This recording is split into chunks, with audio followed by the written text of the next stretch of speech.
I'm Edric. I'm Joy. And we're here to help you get it right from the start.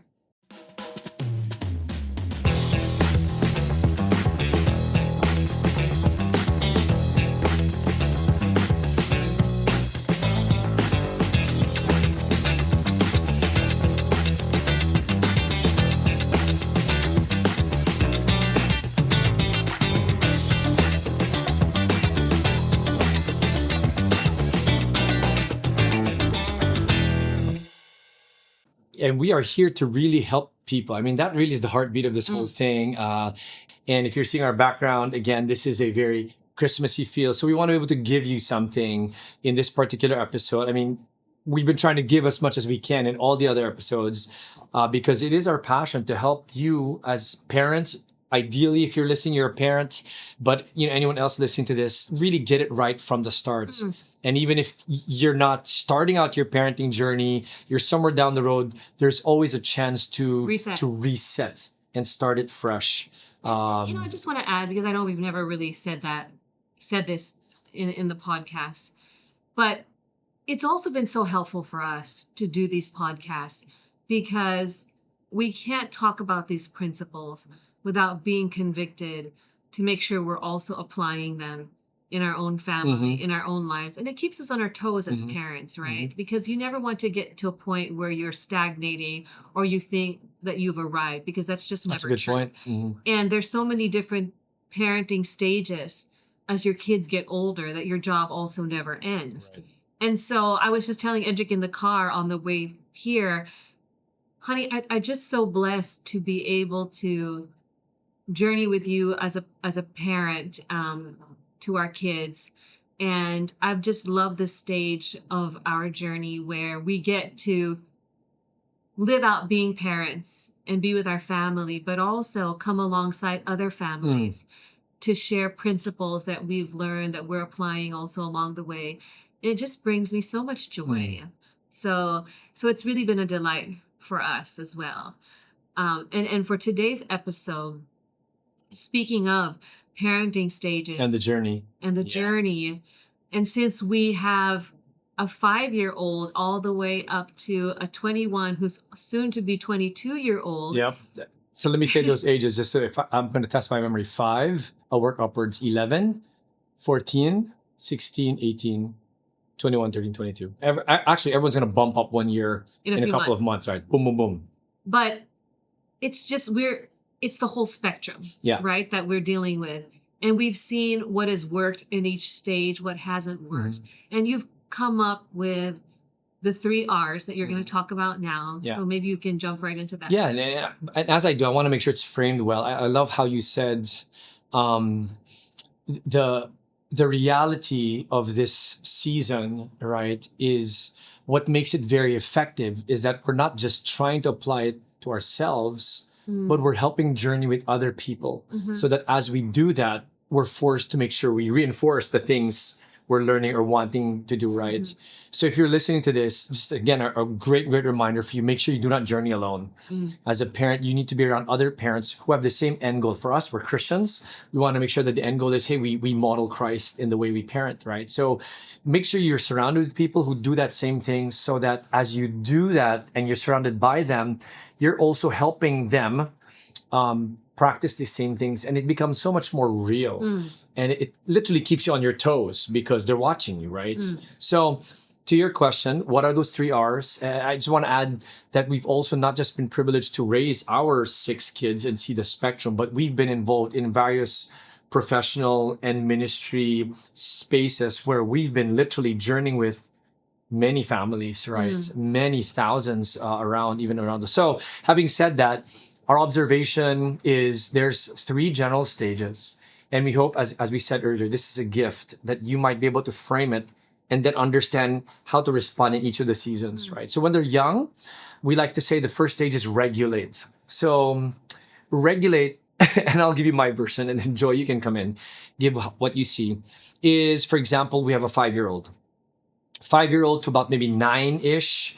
So 0 to about 9. Regulate is there's a lot of controls in place. You have to be very intentional about looking at, we know this already, what they eat, right? But also what they watch, what they expose themselves to, who they're surrounded with, because a lot of the things that they get involved in at that stage, they don't have the ability to regulate on their own yet. So you need to be there to make sure that that is in place. And we like to encourage parents as early as possible in this regulating stage. There must be a great aspect of strictness, if you will. So what does that translate to? I like what John Roseman said, right, in his book. He's one of the Parenting by the book. Parenting by the book, one of the most respected child development psychologists. He said that you need to have an air of authority at that stage. The kids do not look at you as their buddy, 0 to 9. Although we may want to be playful with them, they have to understand I am their father first.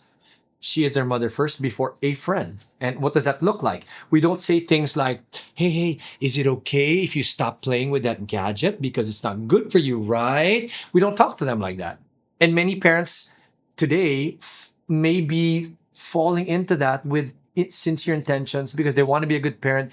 They don't want to come across as too harsh, etc. But they need an authority figure in their life for regulating. So we need to say, instead of doing that, we need to say, for example, my daughter Kaylee, get off the gadget.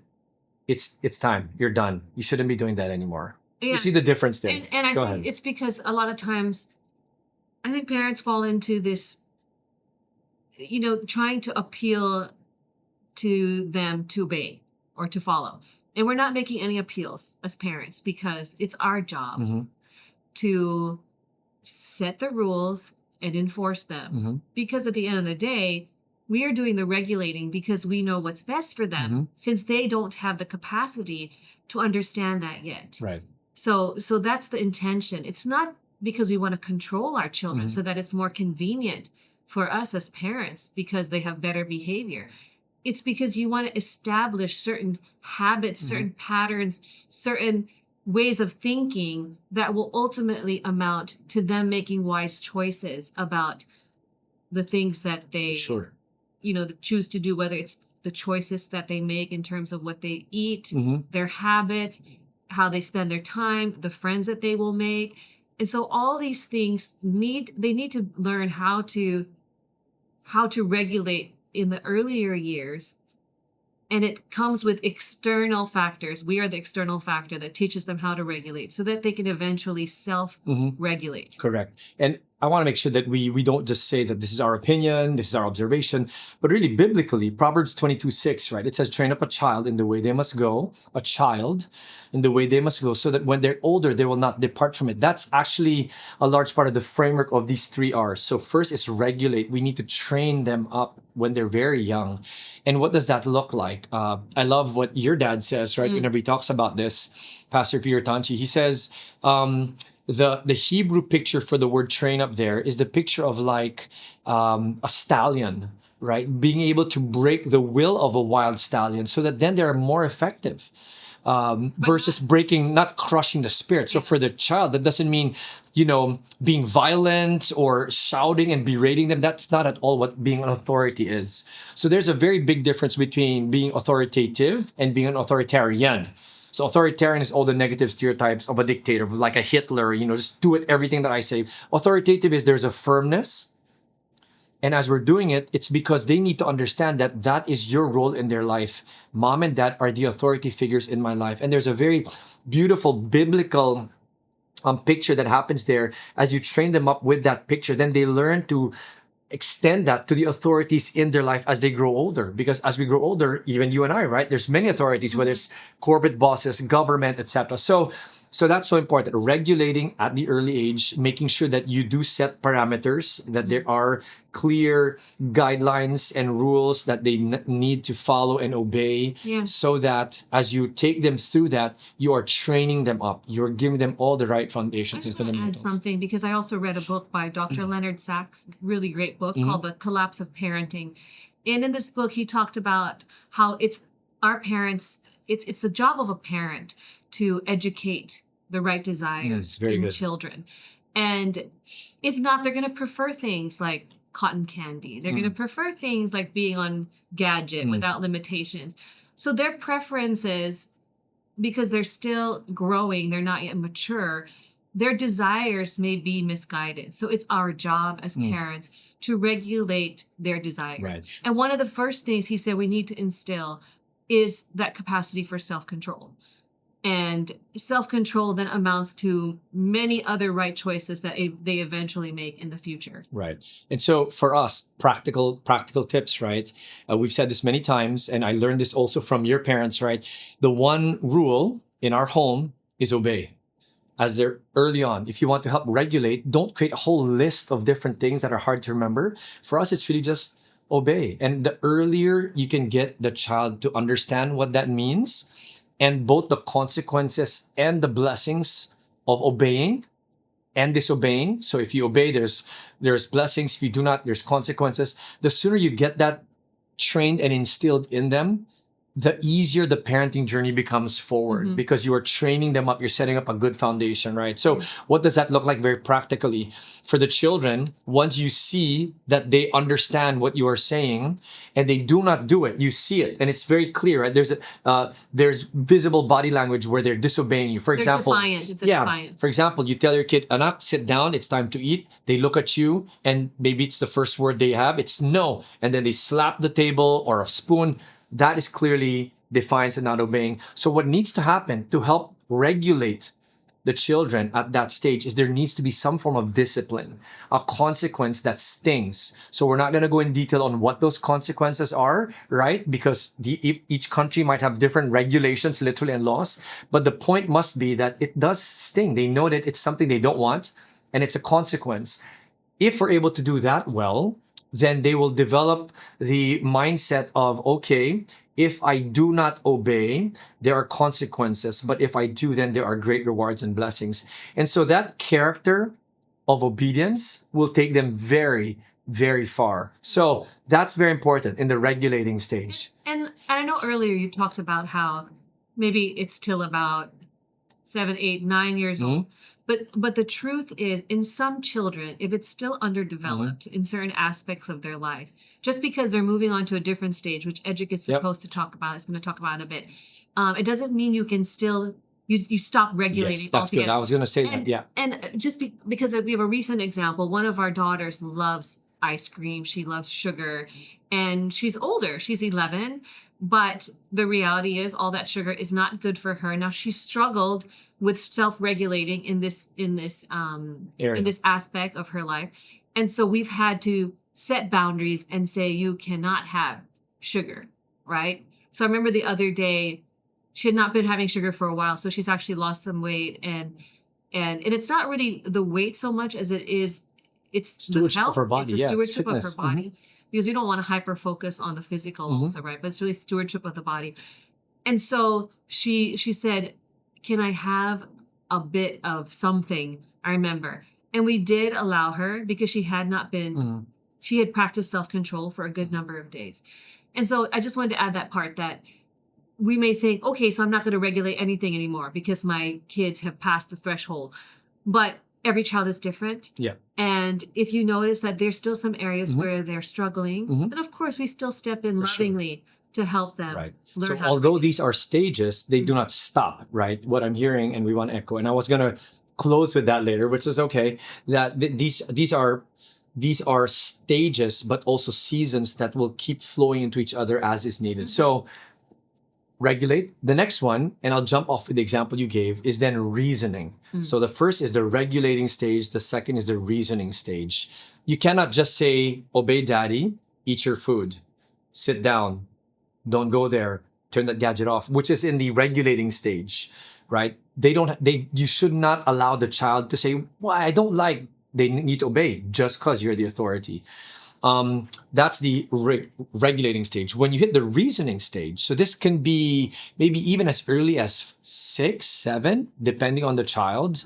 But in the case of Catalina, since you mentioned her, right? I didn't mention her name. Now we mention her name, right? Our 11-year-old. So you'll know who that person is when you look up our profile. So the reasoning stage then moves naturally from the regulating stage, where we do need to give them reasons why.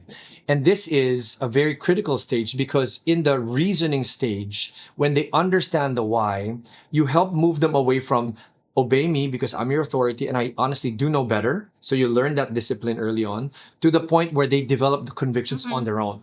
They understand the why. And so when there are still consequences that happen because they're not regulating, the consequence is not just a superficial obedience, if you will. It is now, I understand why. So in the case of Catalina, when we were having the conversation about the sugar, I will remind her, Kat, why are dad and mom doing this? Is it for us? Do we get anything from it? She's like, no. And then she will say, well, I know because I'm not fit. I want to make sure I'm fitter because I'm gaining weight. And she was honest in sharing that. So I said, so did you want to do this? I want to remind you. She's like, yes, dad. She actually asked me, Dad, I need to be more fit. I need to stop. Can you please help me? So when we effect the regulating at that stage, we're now reinforcing it with reasoning. Why are you doing it? And there's an ownership that is really critical at that stage where it's no longer dad and mom just saying it. They now see that we're actually not, we don't get anything from this. This is for your sake. And as you do this, you will be the one to experience either the blessing or the consequence because you are now older than the regulating I stage. would say the best way to move into this stage of reasoning is just to have dialogues with your children where you ask questions that lead them to the right conclusions. I remember when I was in high school and there was a guy that I really liked, and this was before I met Edric. And Thanks for qualifying that.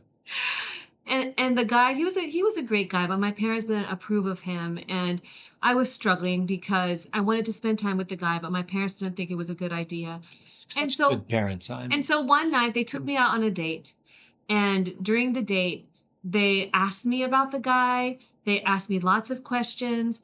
They asked very important questions that got me to think, why do I like the guy? Is he the best influence on me? And all other things that they made me consider. And after that, I concluded, you know what, Mom and Dad, you're right. He's not the best person for me to become romantically involved with. And it became clear to me as they asked me questions. And so I think when Edric talks about reasoning, it's really getting kids to, as he said, to own up to the choices that they will make. It's very hard at this point in time to always be dictating everything that they should think. And this is why a lot of times kids also rebel. Exactly. It's because it's like we don't provide them with compelling enough reasons why it's for their good, why it's for their benefit. And we don't lead them to conclude that. Instead, we're just trying to set boundaries, and they feel so opposed. It's like you're trying to control me. Exactly. And we've heard this verbatim from kids. And I just want to jump in because this is such an important point that Joy is saying. I love what your dad would say to your sister also, which we've now used similar to what they did with you in the courtship that was happening, that I'm so glad did not push through because we would not be sitting here.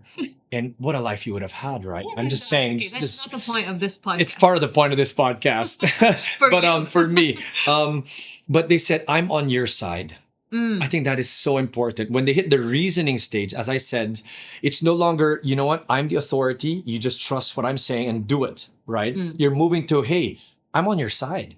I want as what is best for you as much as you do. And this is why when they reason and they understand it, instead of you just lording it over them, it shifts and it turns their hearts towards us more and more. And I need to add something here, because how can you reason with somebody that you're not understanding and not listening to? And this is a critical aspect of the relating to our children, where it's not just about trying to convince them that our perspective is correct or this is the right decision, but it's also trying to understand where they're coming from. And that's why reasoning is like, it's a back and forth, because there also may be things that we are thinking, but we're not truly understanding the situation. Like, I remember my dad has brought this story up so many times in his parenting talks, but there was a season when my brother, who was a teenager at the time, wanted to shave his head completely. And in my dad's mind, he was thinking, I wonder why he wants to do that. Before telling him that he couldn't do it, he asked him first, Peter, why do you want to shave your head? Trying to understand where he was coming from.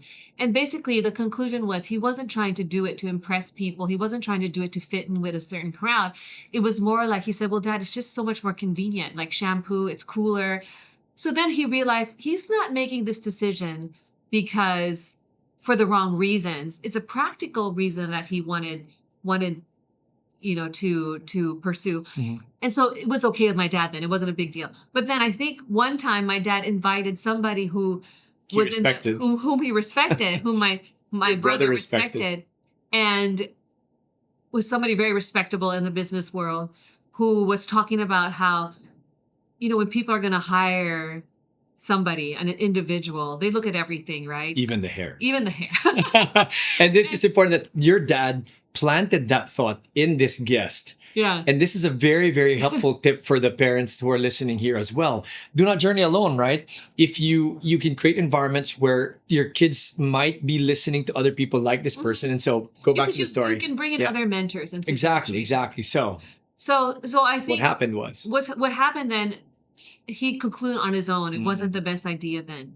to shave his head completely. Or to keep his head shaved. Yes. Indefinitely. Yes. And now he has hair. Great. So going back, so this is the reasoning stage, right? And I think what Joy is also sharing, and we need to highlight this, is as they go through the stages from the regulating to the reasoning, and we'll now go to the third one, it's so important, and I'll say this over and over, we've said this many times, rules without relationships, according to Josh McDowell, leads to rebellion. So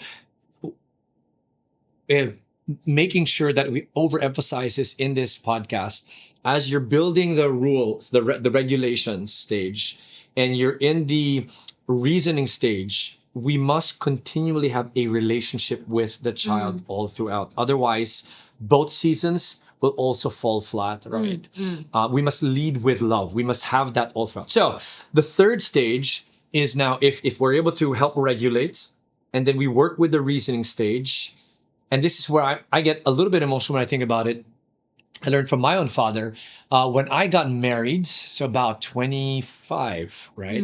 25 is when I married. Joe is 24. He had a moment. My father loves to have these moments in my life, right? We've had a very colorful journey, and it's been great with my own father. Because at the early part of our father-son relationship, he was very much a regulator, but to a fault. Even to the reasoning stage, it was just listen. And he was honest in sharing this to me, that he was more negative. He rarely gave me compliments early on, and we've healed from that. Anyway, what I do love, even as I look back at that side of my father, is he had these critical milestones where he would make it very memorable. And I can go on and on about these many milestones, but the one that I want to land on for this particular point is when I was about to get married. I remember he took me aside to a corner and he said, "Son, I release you."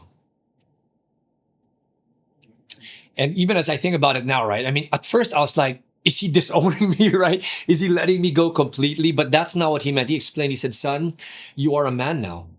And because you're getting married, I release you. These choices you're making, the family you're starting, the way you'll be providing for yourself, your family, I release you." And that was, at the moment, I think I did break down like I'm doing right now, because I didn't understand it.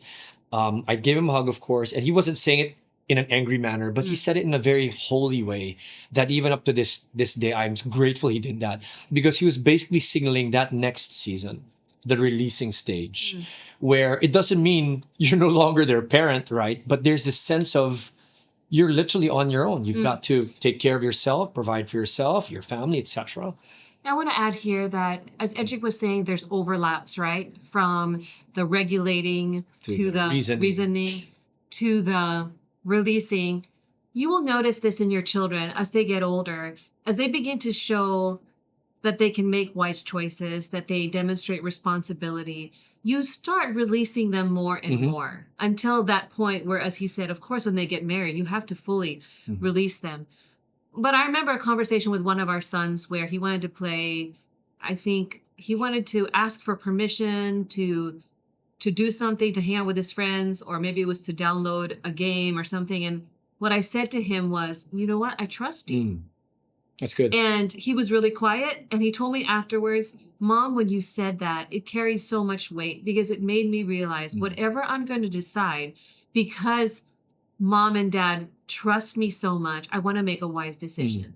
And so I think we start practicing that. That's good. Even before they become full-fledged married and they're going adults, off where, out of the home. That's very good. where it's like as they begin to display responsible choices, and we communicate to them, as you get older. We had this conversation with somebody that we were walking alongside, Yes. where the son is already 18, 19 years old, Yeah. and the parents were still trying to regulate and still trying to reason in a way that made him feel like, you're treating me like a child. Right. And he resented it. Right.